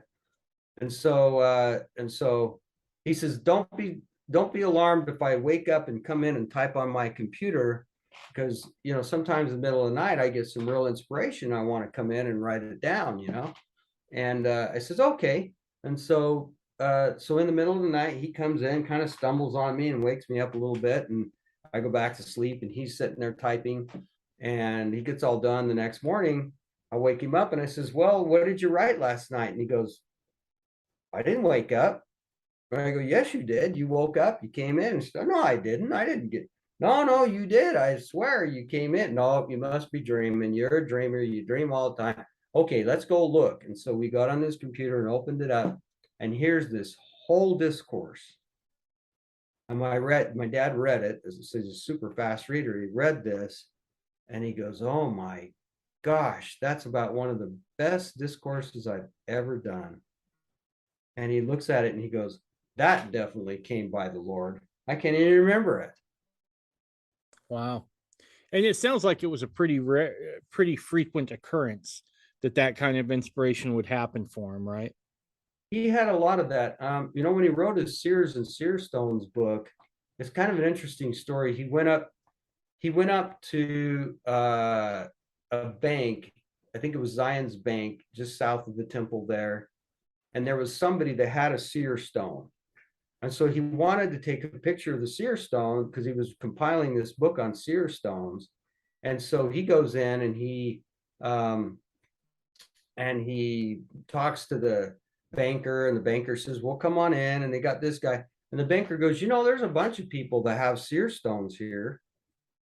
And they look at each other and they say, really? And he goes, yeah, let me call them. Maybe they'd like to see your seer stone or his seer stone, or, maybe everybody'd like to just share. So he got on the phone and called all these people, and they all showed up, Pulsifer and this, and, there's probably 10 seer stones in there. And so they were all taking pictures. My dad took pictures of them because he was professional and took all these beautiful pictures, and the Rushton stone was there and others. And he got all done and everybody's all excited about it. And Dad said, thank you very much. And they were glad to see each other's. And Dad had a seer stone that he brought with him, which was Joseph Smith's seer stone, the Belcher stone, one with the hole in it. Right. And that was loaned to him by his Dream Mine buddy, who was up at the Dream Mine at the same time he was, and wrote a book on the Dream Mine, Norman Pierce. And that came through the Pierce family. And Norman actually promised it to my dad when he died, and that didn't happen. But anyway, so he takes these stones or gets done with the pictures, and then he's heading up to the First Presidency's office because he wants to talk to Joseph Fielding Smith. And he goes up and he tells Joseph Fielding, I'm writing a book on seer stones. And he goes, oh, that's great. That's good. And he says, so I want to take a picture of the chocolate stone, the chocolate chip stone, they call it. Right. And he says, oh, that'd be great. Yeah, let's grab that. It's right here. And he went back and got it and sat it down, and Dad set up his photography stuff, and he's all ready to take this picture of this, and he's all ready to snap the picture. And in walks Joseph Fielding's wife. And this is the second wife, and she's pretty brutal, and she's like kind of bossing him around and everything. And she says, well, what's Ogden doing? And well, he's taking a picture. Well, I think that seer stone's too sacred. We shouldn't take pictures of seer stones. And he goes, well, why not? Well, because it's too sacred. And she went on. And finally he looks at my dad and he goes, well, maybe we better not, Ogden, and kind of winks his eye, maybe we'll get it later type thing or whatever. And anyway, and so Dad says, oh, okay. And so he folds up all his photography stuff, gets it all put away. And then the joke in the family is that Dad came down the elevator and he walks outside of the church office building and looks up and he goes, hey, who's running this show anyway? My wife? So anyway, yeah, it was kind of funny. But so that's kind of how he told me, later I thought about it, and if I had tried and planned to get everybody together and get those pictures and do all this, he said, I don't think I'd ever got them all together. It's just like God brought them together and made it all happen. Wow. And it was that way with the sources, it sounds like, too. People just showing up with sources like, hey, here's this. Absolutely. I watched it happen. Yeah, one time, I can't remember what book it was. It was a fundamentalist book, and he called everybody, and he couldn't find this book. And and he knew there were books out there on it, but he just couldn't find it. And he's like, oh my heck, I don't know what I'm going to do. I just don't know. I can't figure this out. And so he just went in and prayed. And the next day, a guy came in and he goes, Ogden, I need a couple of photocopies of my book so that I can get it in my journal, of all this information my great grandfather wrote. And he goes, oh, that's the book I'm looking for. Can I copy it? And he goes, sure, copy it. And copied the book. There's my dad's information. Wow.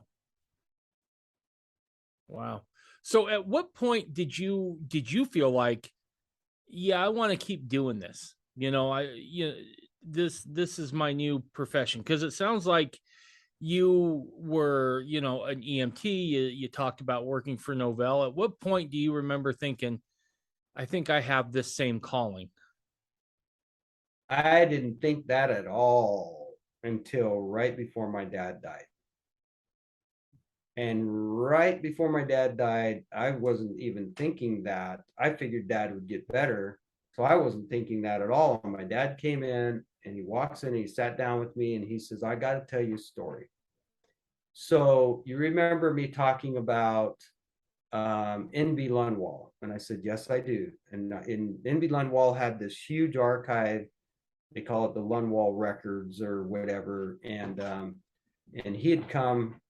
Lundwall, I think, came from RLDS background. He was going to come put down Brighamites and prove them all wrong. And then he got into the archives and got converted. And so, but he wanted to preserve the old information, the old principles, the old doctrines, and the old stories. So he started writing all these books, and that's what Lundwall did. And he's got some beautiful books. And then when he died, he basically died in my mother's arms almost. And then, because he was, we knew him so well. I remember him in our home a lot. And then when Lundwall, just before he died, he says, Ogden, I'm passing this work on to you. You're going to have to continue, not just writing your own books, but also preserving old books like I did, and old information and old records. And so dad reprinted a lot of journals and a lot of information. And then when dad was dying, he turned to me and said, I'm passing the baton on to you. And now it's your job to do this. And I felt the weight of that. And I felt the opposition to that all at the same time. And so I've been trying to print and reprint and also inspire other authors. There's several books that are back out on the shelves now because I just had the impression they needed to be done. I brought them in. I got them inspired, got the book done, and finished it and got it out. What books would those be, Kevin, if you don't mind me asking? Well, just recently, we just did one called The Notes. It was a fundamentalist gentleman who put these notes together of all the references in the Bible and Book of Mormon and early references towards subjects that we'd all could look up and find. And so there's a lot of that that's in there. I kind of helped Abraham Gileadi with books. There was times he couldn't afford, nothing diddly. And I just, said, look, I'll just print them up and get them to you, And so we did that several times. There were several other books. The list kind of goes on. And did other authors ever go to your dad and ask him for sources? Sure. Yeah. I'll tell you an interesting one. This is when I was very young at Dugway. And Dwayne Crowther, Dwayne hadn't written any books at the time, and he just lost a daughter, and he was writing a book. I think it was Life Everlasting. And so he would call the phone out at Dugway, and I mean, everybody called out. The McConkies, Skousens, there were all these names, that called, and I'd answer the phone, and so this Dwayne Crowther, I remember him more than anybody. And he would say, is your dad there? And I'd say, yeah, just a minute. And I'd go in and I'd say, Dwayne Crowther's on the phone. He said, okay, tell him just a minute, because I'm finishing up this print job and I can't really stop in the middle of it. It's really close to finishing. And if you stop, sometimes the ink dries and this happens and blah, blah, blah. And if you get the whole thing printed, and he always did just a run of 500, so it wouldn't take long. So then I'm on the phone with Dwayne and I'm going, well, yeah, he says he'll be here in just a minute. And he says, well, Kevin, how are you? And I go, I'm doing good. What are you doing now? And I'm making some little model rockets. And he wanted to know all about my model rockets and what I did that day and what I was doing here. And, he's the most personable guy I ever met. And to this day, and I've met Dwayne since then. And I remember telling him some of the stories, and he goes, I do remember those conversations because I just really wanted to talk to your dad. And you were just this bubbly little kid, all excited about stuff. And so I was, and it's irony because a lot of Dwayne Crowther's bookmaking materials and other things ended up in my lab to help with our work. It was really irony. A lot of it was very interesting how that happened. But anyway, so Dwayne was one, and he would call and he would ask Dad, and Dad gave him all the references for like Prophecy Key to the Future. He gave him, I remember all the references and all the stories and all this and all that. And so basically Dwayne's books were created pretty much from all my dad's help. Wow. And my dad was open to that kind of thing. One time a guy, I was looking through some of the farms menus, and there was one thing on there about a guy who had taken my dad's 3 Nephite books and plagiarized the whole book. Wow. One story out, just exactly the same book as my dad. And the one story was the 2 Nephites by the Dream Mine. And so he didn't want that in there. And so he plagiarized this book, got it all printed, sent it to Deseret Book, and Deseret Book reprinted it under his name and he made all this money on it. And then farms caught it and they were, upset with them and everything. And so I got the article and I brought it in and I showed my dad, and he looks at it and he goes, well, that's interesting. And I said, well, aren't you going to do anything about it? Cease and desist or this or that or whatever. And he goes, oh, why would I do that? They're getting the word out. So this, and that's the thing you could always get from your dad's writing, right? Is that Ogden wasn't in this just to make money. This was his calling. He seems to be one of those few people whose calling walked hand in hand with his vocation. Right. And he gave away so many books, you have no idea. And he always had other work. He never depended on that. He didn't want to be a priestcraft person at all. Right. He was really upset with people who did. So he covered the cost of the books and a little bit of his time, but he kept those books down price-wise as cheap as possible. I've tried the same. We were selling books at $10 right after Dad died, and they're still $10 today. And books have gone up in price, papers doubled and tripled, and I'm still trying to keep the costs down. He always had a job. He always had print jobs that he was working on. And so he worked very hard to make sure he wasn't making money on his calling, his priestly office work. Gotcha. So I'm going to throw a couple names out because you brought them up, and I want to hear about some of the interaction your dad had with them. Tell me about his interactions with Bruce R. McConkie. Okay. So Bruce and Dad were pretty close because Bruce's dad, Oscar, he was always in Oscar's house and talking and doing things and whatever. And so Bruce was there and he knew Dad. And Bruce was an attorney, and so he kind of knew both sides of stories. And so he could produce really good on either side. And so my dad would write Bruce letters, and that would have been awesome to have all the letters my dad and him wrote back and forth, but they wrote a lot of letters back and forth. And Bruce would bring up this and Dad would bring up that. And I think Dad pretty well won a lot of the cases there. I mean, I think he really did. And frustrated Bruce. He was kind of frustrated. But what's interesting is one time I remember I said, Dad, how come you always quote Bruce R. McConkie? Here he is, in the church and blah, blah, blah. And he said, let me tell you why I quote Bruce so much. One time, it was a very deep doctrine. I can't remember what it was about, something with Christ and how after he was taken up, then he became like the Father and other things. And he said, he said, and I thought about how to word that and word that. And one day I thought, I wonder what Bruce said about that. And so he went back and looked at it, and he said, Bruce said it impeccably perfect. And he goes, I couldn't do any better. So I just quoted Bruce because he's quoting this side, you know. And so he says, when he quoted on the good side or what I agreed with, it was very well written.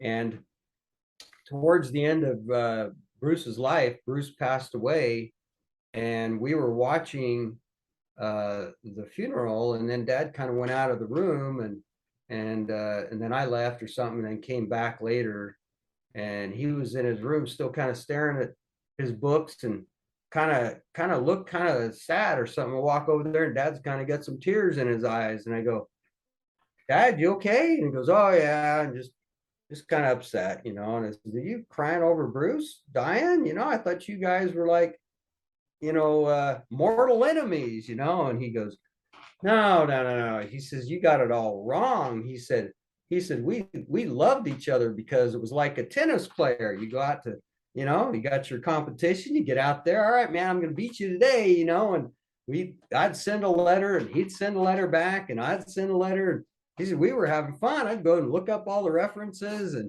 and so we had fun all those years. And he said, after Bruce died, my dad kind of prophetically said, he said, that's the last scholar that we will have in the upper echelons of the church. And your dad was prophetic on calling that, because there hasn't been another scholar. There hasn't been anybody else who's done the breadth of work that McConkie did while he was in the church, while he was in the position in the 12. And that's interesting that your dad had a love for Bruce R., right? Yeah. Not many people did. I mean, Bruce was, you know, Elder McConkie was a little divisive.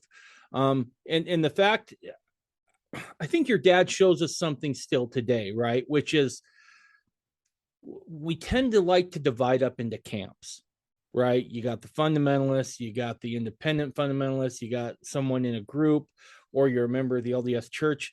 And for whatever reason, we think there has to be animosity there. Here you have probably the leading scholar, not probably, definitely the leading scholar in Mormon fundamentalism, having a joyful competition with a member of the Quorum of the 12 Apostles in the LDS Church. I think it speaks volumes about his character, and really should provide for us a glance at the fact that we don't have to be enemies with someone we disagree with. We can disagree vehemently, we can disagree vigorously, but yet still have a love for the person we're contending with. Right. Yeah. And afterwards, he said, you know, the sad part is I just don't have anybody else to play with. He kind of felt like Bruce was on his level a little bit. Yeah. And he says, now everybody's gone. There's nobody here. You know, I mean, Skousen was kind of still around for a little while there, and he conversed with him, and Nibley, of course, but they wrote a lot of letters. The interesting part with Nibley was was the next name I was going to go to. Tell me about your dad's interactions with Nibley. Well, the first experience that I had, you know, I came up and I had a lot of questions, and some of them were a little bit deep for Dad, you know. And he says, maybe you need to go visit Hugh, and I'll call him. And so he just picked up the phone. My son's coming up to visit you. Is that okay? Oh, yeah, bring him on up, you know. And so I went up there, and I mean, I got up there and we started our conversations, me and Hugh, and he was like a hero to me. I mean, I was liked Egyptology, archaeology. I worked in museums. I did all this, and so we were just going back and forth with question after question, and he's answering them, and you know, and he was pretty impressed, you know, with all the questions. And one of the times I was there in his office, and the secretary comes in, she goes, Hugh, you need to get to your class, you know. you're kind of late. And he goes, oh, but this is Ogden's son. I need to talk to you, And so no, Hugh, I'll go to your class with you, and I'll just hang out and listen, and afterwards we can keep talking. And he goes, oh, that'd be great, And so we went in, and I told him, I had a kind of a vision when I was young about Zion, and they were traveling in the wilderness with teepees, and he jumps out of his seat, he's all excited. Teepees, don't you see? You always say, you see, because it's nomadic. It symbolizes nomadic, which we will be in Zion at that time. We'll be traveling in the wilderness. And so that was neat. I got onto Adam God with him. He explained all the different, phases of that. There were all different types of things. What was his take on Adam God? I think he told, I did tell a story on YouTube about that conversation. And my dad had told me that Hugh had told him a lot of stories. Well, isn't there a lot of stories in Egyptology about Adam God? And he goes, oh yeah, they're all over the place. And he says, well, like what? And he says, well, one of them it was kind of like a fairy tale, kind of where they kind of make a story up to kind of help people understand. But he said in one of the stories that the Egyptians told, well, there was this council of gods, and they had finished making the earth, and they got it all ready, but one of the gods had to come down and spawn off humanity.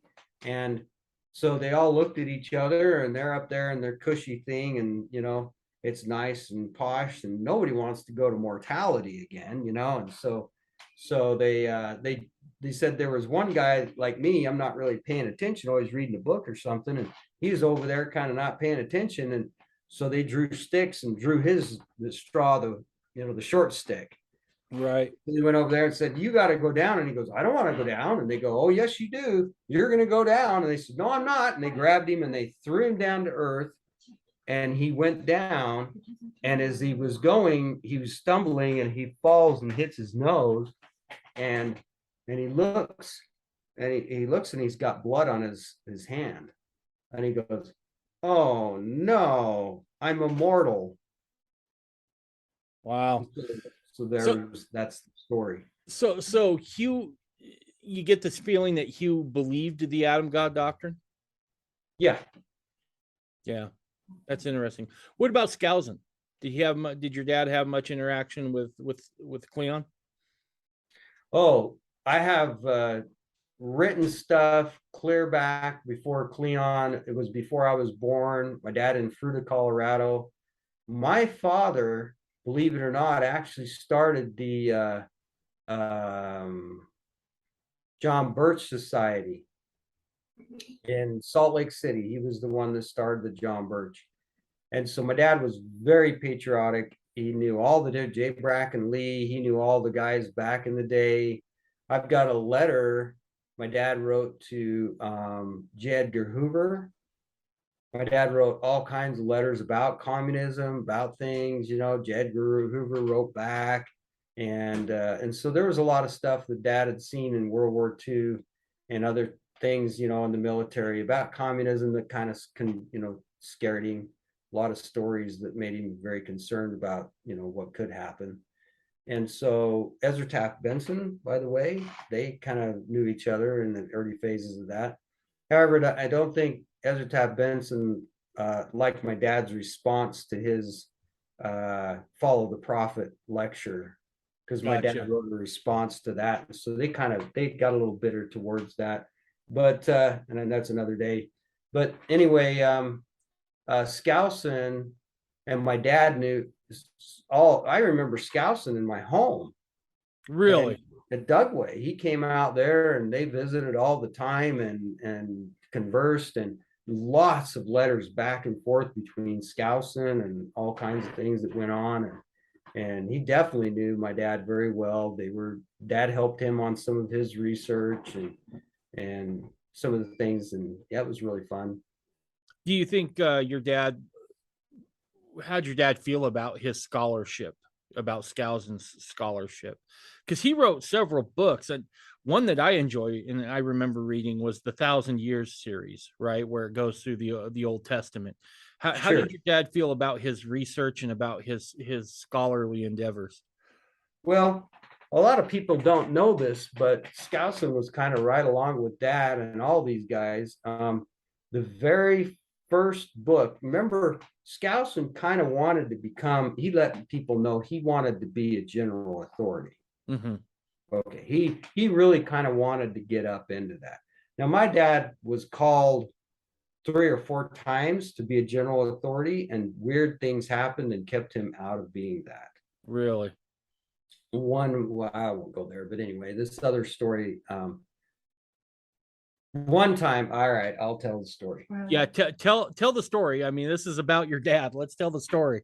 So what happens is my dad gets called. There's a calling where they call, and then they have to vote on it, and it has to be unanimous of who's coming in. And so it's down in Grand Junction, and I heard a story or a rumor about this years ago, and I could never get the story straight. My dad would never speak a lick of it. I know it's not important. My mom wouldn't say anything. I just never could figure it out. And one day I had an uncle, Uncle Neil. He was in a wheelchair, and the church knew him very well. He made these little gold plates, that were golden, and they sold them at Deseret Book. And one day I did this for Neil, and he said, "What can I do for you? Anything." And I said, "I want to know the true story of what happened with my dad not becoming a general authority." Oh, I knew you were going to ask that question. Okay, I'll tell you. So here's what happens. So down in Grand Junction, they kind of met there for a conference or something going on. And he was a clerk, what do they call him, a recorder. And so he was keeping records as they, notes as they were doing this discussion. And anyway, so all the general authorities came. "Oh yeah, we love Ogden. We'll all bring him in. We'll do this." And he says, "Well, there's only one more general authority that's coming, and we're waiting on him." And so then he shows up, and then they say, "Well, the person we are trying to bring in is Ogden Kraut. What do you think about Ogden?" And he said, "I can't sponsor Ogden." And they go, "Why? What's wrong with Ogden?" And he said, "There's absolutely nothing wrong with Ogden." He said, "It's his wife. She's too fat. She's not general authority. She's not general authority material." my uncle's sitting there recording, and this is his sister. And so he slams the pencil down, and he just walks out, and he goes, "What's wrong with him?" And they said, "That was his sister. You just offended." And he goes, "Oh no." And so he walks out, and then they all kind of reevaluate. Well, Ogden's got these fundamentalist ties and And well, there's one that disagrees, so it's not going to happen. And I says, "Well," and then I went back and told my dad the story. I says, "This is how Uncle Neil told me. I want to know if it's truth." And he goes, "Yeah, that's true, but it's not important. It's not important." And I said, "Well, why isn't it important? It seems important to me." And he goes, "It's okay. It just wasn't meant to be. If I'd have got in there, I'd have just gotten thrown out, probably like George P. Lee or something. I'd have wrote letters or something or said something." And so I just don't think that was it was not that important. Right. Wow. So he was to be called up to that. But back to Skousen. So Skousen was kind of, leading that way. And one day I was at DI with my dad, and I bought the first 2,000 years, and I opened the book, and it was a first edition. And my dad goes, "That's a first edition? Buy that right now." And Areno got it, and he gets in the car, and he goes, "Let me show you something." And so did you know that in the first edition of Skousen's 2,000 years, he taught Adam God? Really? It's right there. Talks about Adam God, quotes Brigham Young, quotes this other stuff, And he said, that's why the church came down on him. And he had to rewrite that edition and get the Adam God out of there. Do you still have that? I do. That's awesome. One of these days I'll have to go over and you can show me, because man, and even in his rewrite, there are certain things that you can spot that are still there, right? Yeah. You could tell that Skousen still held to that. He just had to reword it to Yep. get approval. Well, that's awesome. Okay, so let me ask you this. We're getting towards the end here. We've been on here for about 2 hours now. What do you think your dad's biggest disappointment was as he was watching Mormonism towards the end of his life? I would say it had to be all the breakdown of the early doctrines and early church things, and all of the people were becoming more worldly. Money was very important. United Order, we just didn't see that anymore. There wasn't that kind of feeling. Nibley talked about that. He personally, the first thing that my dad gave me when I first started was Nibley's notes, his handwritten notes on his book called Approaching Zion. There was one chapter in there called What is Zion, a Distant View? And that What is Zion, a Distant View just turned me from trying to become a millionaire and everything else, flipped me right around. And I went, okay, what is going on here? I mean, it was so provoking because it became about money and me progressing me rather than all of us together and bringing up. And that was why in my dream or vision of the future with Zion, I could tell that every single human being in that group was more concerned about the others than themselves. And if one man stumbled, there were 1,000 men there to pick him up. They just weren't going to let that man go. You know, if he was stumbling or he was heading to temptation, they all had ESP. They all knew, they all were of one heart and one mind. And so they knew each other's minds. It was like, you know, when I've had my near deaths where the angels talk to you mind to mind. And that happened. My mother even did that, you know, with me. You know, I'd be out somewhere and I'd hear my mom calling, you know, I'm like, that's you? Yeah, get home. You know, I'm like, oh crap, mom's telling me to get home. You know, I had those weird kind of experiences when I was young and also on my mission. Mm-hmm. So anyway, I think the most disappointing thing was the money aspect. They all became about money, but also the big corruption happening. There was lots of things being corrupted in the people. The fundamentalist people were losing. They started to get bad leaders. There were some leaders that came into some of the very good groups that started doing things that were just not part of the program. And you could feel the spirit of it changing. You know, the entire group feeling went down. And then towards the end, I think he was just discouraged because so many people were just going off the deep end. They didn't care anymore.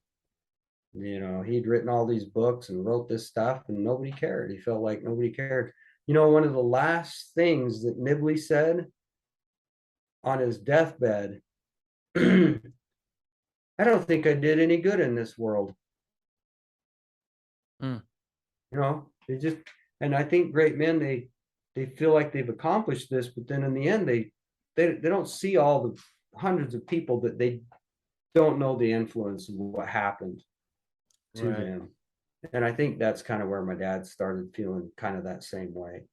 Kind of maybe a loss of vision for Mormon people in general, and then just in overall corruption. Well, and then Brigham Young made a statement much like this. He said, I fear lest the leaders in the last days will lead our people even unto the brink of hell. Right. And so here we are kind of edging the really terrible stuff of this world. And we're seeing that in the sexual perversions, the sexual things going on. We see all kinds of bad influences happening in families, and you know, It's kind of taken its toll. Sure. What do you think your dad's legacy is? What I think his legacy is, Yeah. I think the greatest legacy that I think he felt was this upcoming book where we're taking all of the books together as an encyclopedia set, and it's going to be compiled into one big book, like the very Bible that the angel brought through the window. I think that's his legacy, is those books. Right. What kind of impact do you feel your dad had? I know he had a huge impact in and outside the church. And, I know people have been influenced well within the church. There were lots and lots of people who secretly were in the church and stayed in the church and whatever that my dad influenced, in one way or another, with their questions, their answers. There's people who I know who were going to throw the whole baby out with the bathwater, and because they got a hold of dad's books, they stuck with the program. They stuck with trying to understand and keep going. That's what I hope for, or wish I could get out there to most of the people in the church, is because just like me, when I started learning that, gosh, we've been lied to, Bruce R. McConkie was saying on one point, oh, Brigham Young never taught this doctrine of Adam God. And Dad got after Bruce and he said, why did you do that, Bruce? Now the anti-Mormons are saying, look, here we can show all these places where Adam God was taught.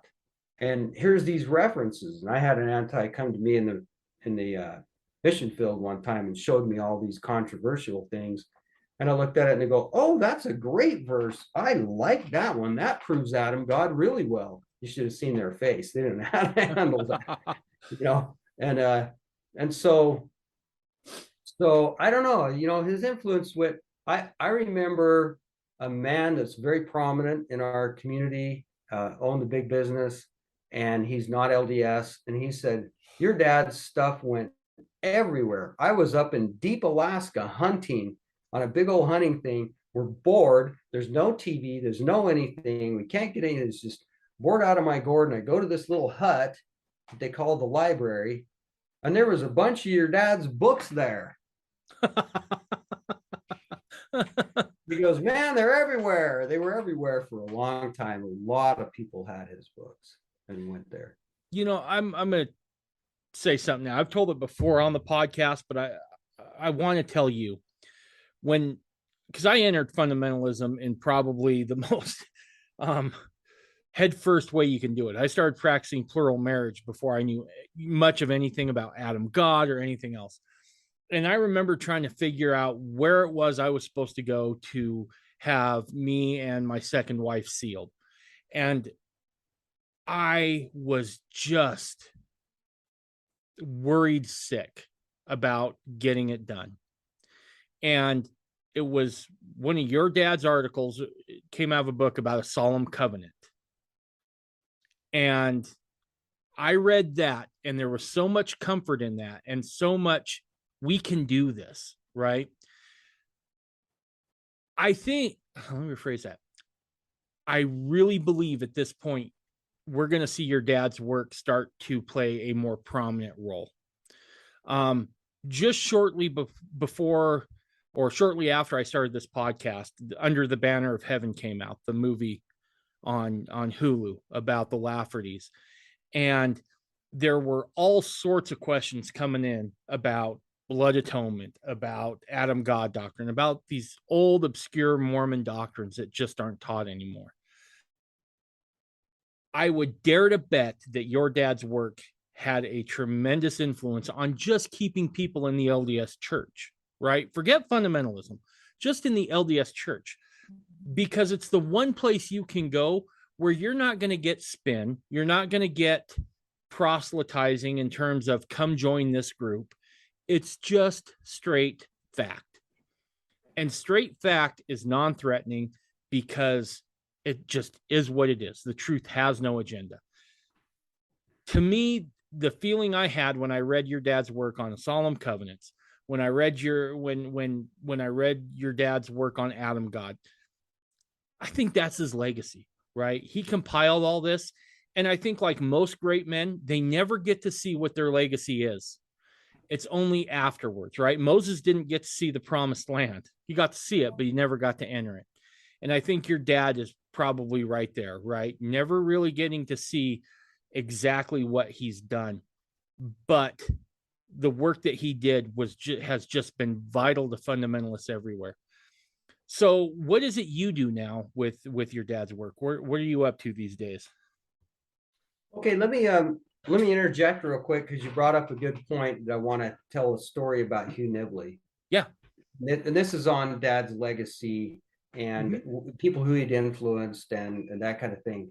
And I went up to Hugh's and I was talking to him and I said, Hugh, I'm reading all my dad's books and I'm feeling the spirit of it. I mean, it's just all making sense. It's just, I don't get it. He's excommunicated and this and that. And he turned to me and he said, your dad, every book I've read of your dad so far, there were a few that he hadn't written at the end,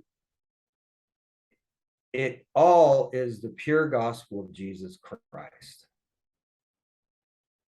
And then he said, your dad, there are people that come to me all the time and they want to know about this Adam God doctrine. And he says, I can't answer that. And so he says, I send them down to the library to get this Ogden Kraut book and they read it. And then he says, and then I want you to go read it. And then I want you to come back and talk to me. And invariably they'd come back and they'd say, okay, Hugh, I got it all figured out. No problem. They go back to doing their church callings. They're all good. They're all happy. And he says, your father has saved more people from the anti-Mormons than any person I know. Yeah, no, I believe it 100%, without a doubt. Without a doubt. So I think it was going now with my legacy, as you wanted to know what I'm trying to do, is we have been working very hard to get that big book done. Okay. But I'm also allowing people to online on ogdenkraut.com, you can go there and you can read all of Dad's books on there for free. And how that came was a dream because all the other fundamentalist guys I know, they have their books for sale. They don't just have it online for free. And Dad lost a lot of book sales because he had some of them online. And I was questioning whether I should do that or not. And one night I had a dream, and it was a weird dream, but I saw the Savior sitting there with another man.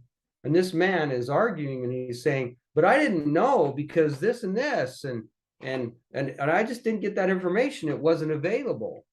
And the Savior turned to him and said, well, all of that information was online on ogdenkraut.com for free. Wow. And then that was the answer to my prayer. And I wake up and I'm going, well, I guess we're going to put these all online for free. Right. And so that's how that happened. And so the books are in circulation. They're out there for people to read. I want to reach more people with the information. Dad would want that to get out, to spread that out and get more into it. And we're trying to get where people can just push a button and listen to it, because a lot of people can listen while they're doing things. Mm-hmm. There's reader apps that can do that, but we just need this to get it better so that people can just, like on YouTube, it'd be nice if it had one already reading the whole book or part of the book. Right. I don't know. However we can get that information out. Perfect. And then now I'm a big believer in owning the book, right? Just because I'm always scared of the internet not being available or and whatever. A lot of people, I included, feel that way. If someone wanted to go buy those books from you, where do they go to do that? Where do they go to purchase those books? Okay, so we have an actual print shop. It's in Santaquin, and there's a phone number. It's 801-609-2222. 4 2s. And we have a P.O. box. It's P.O. Box 222, Santaquin, Utah, 84655. And can they just walk into the print shop and buy some? That they can walk in the print shop. We're open from 9 to 6 every day except for Saturday and Sunday. And what's the name of the print shop? Old Pioneer Press. Perfect. Now, my dad's was Pioneer Press, so I had to change it a little, so I changed to Old Pioneer Press. Perfect.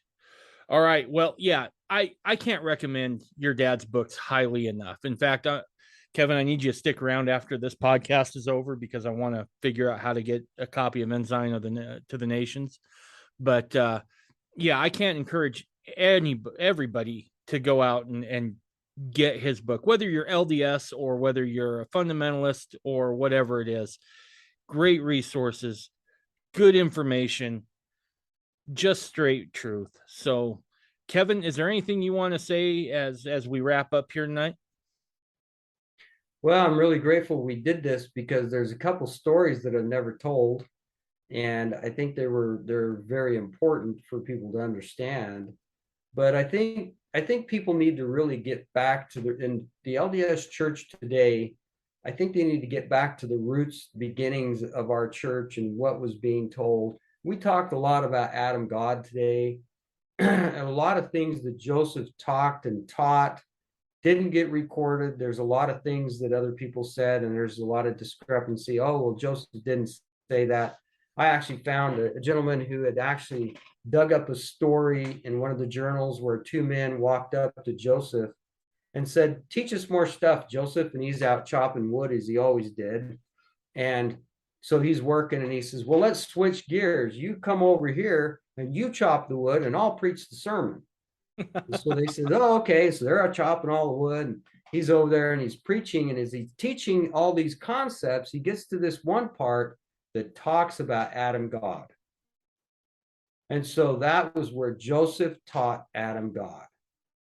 And you know, a lot of the Adam God doctrine got kind of separated with situations with Orson Pratt, kind of came down through that line, came down into Joseph Fielding Smith's with Bruce R. McConkie. There was some lineage there of that whole not liking the Adam God doctrine. And so there's an experience where Joseph did teach it, and I think it's important because we in the church need to look at these old doctrines and search them out.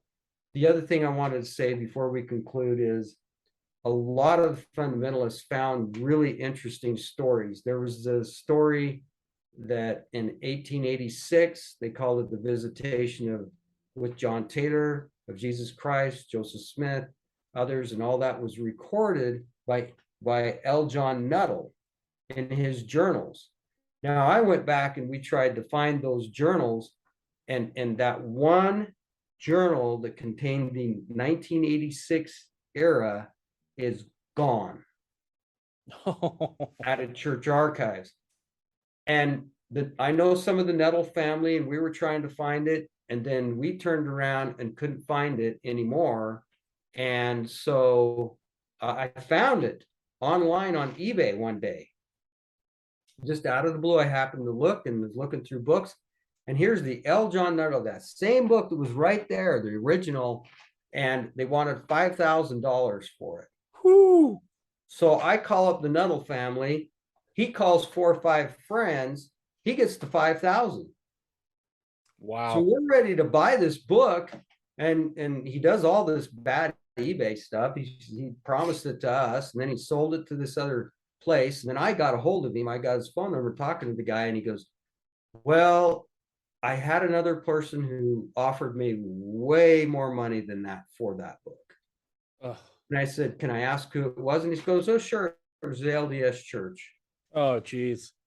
So you'd think the LDS church would get it and put it back in their file, so the whole book is complete, the whole set is not there. And so that got yanked. And so now when we reference, it's in the L. John Nuttall Journal, and it's in the LDS archives, and you go there and it's not there. And so what started happening with our family and others was that we started seeing things being pulled off the shelves and where nobody has access to those. Like we mentioned Denver Snuffer and Phil Davis, which are both friends, but one of the things is said, well, Joseph never taught polygamy and nobody had done this. And he goes, well, can you prove those, Kevin? And I said, sure, but I'm not going to give you those references, because the minute we give those references out, some scum character in the archives or whatever takes it out of the archives, and then we can't find it. So there's some of the discrepancies happening with church archives. And so that's what's hard. That's disappointing. But even Denver Snuffer, as I said, he called and said, your father has so much information we can't even find in the archives anymore. Right. So back to thank the heavens for what my father's work did and all the progressive work. And hopefully we can continue it on and make it happen. Absolutely. Well, dude, this was fun. We should do this again. Okay. If you're up for it, I'd love to have you on to talk to the Dream Mine, talk about the Dream Mine. Okay. Awesome. All right. Well, that's going to do it. Bye, everybody.